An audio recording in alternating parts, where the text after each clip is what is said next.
லட்சுமி, என்ன? நான் ஒரு 5000 கொண்டு வரேன்னு ஏன் வேலைக்கு போயிட்டு அதில் உனக்கு உரிமை இருக்கா இல்லையா? ஆமாம், நான் உங்கள் கூட தானே இருக்கேன். அப்போ அதில் உனக்கு உரிமை இருக்குது தானே? ஆமாம். அப்போ நான் ஒரு 10,000 கடன் வாங்கிட்டு வரேன்னு ஏன் அதுலேயும் உனக்கு உரிமை இருக்குது தானே? ஏன் வாங்குறீங்க? நான் வாங்க வேண்டாம். உனக்கு அதில் உரிமை இருக்கா இல்லையா? கேட்காம தானே வாங்குறீங்க. உன் பேச்சை கேட்காம தானே நானும் அந்த 5000 கொண்டு வரேன். நான் வேலை பார்த்து தானே கொண்டு வரேன். இரு அப்படிலாம் பேசாத. நான் ஒரு 10,000 கொண்டு வரேன்னா அதில் உனக்கு உரிமை இருக்குது. அப்போ ஒரு 10,000 கடன் வாங்கிட்டு வரேன்னா அதுலேயும் உனக்கு உரிமை இருக்குது தானே? நம்ம வீட்டுக்கு நம்ம குடும்பத்துக்காண்டி தானே நான் வாங்கிட்டு வரேன். எதுக்கு வாங்கணும்? எனக்கு ஒரு அவசர தேவைக்கு தேவைப்படுது. ஒரு லோன் கட்டுறதுக்கோ வைக்கிறதுக்கோ எனக்கு வர வேண்டிய இடத்துல ரூபா வரலன்னா அப்போது டக்குன்னு ஒரு அவசரத்துக்கு வெளியில் வாங்க வேண்டி வருது.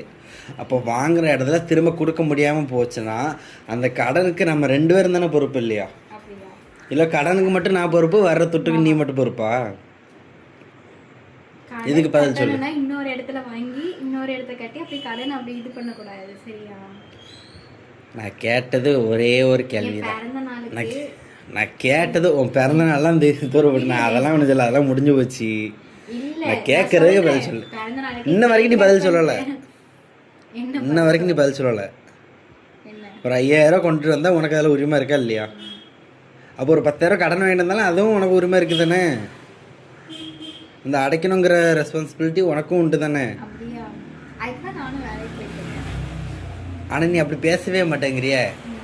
நீ கடன் வாங்கிட்ட நீ என்னையே டார்கெட் பண்ணுறிய. வேண்டாம் வேண்டாம்னு சொல்லியும் நீங்கள் வந்து இல்லை லட்சுமி சமாளிக்க முடியாது.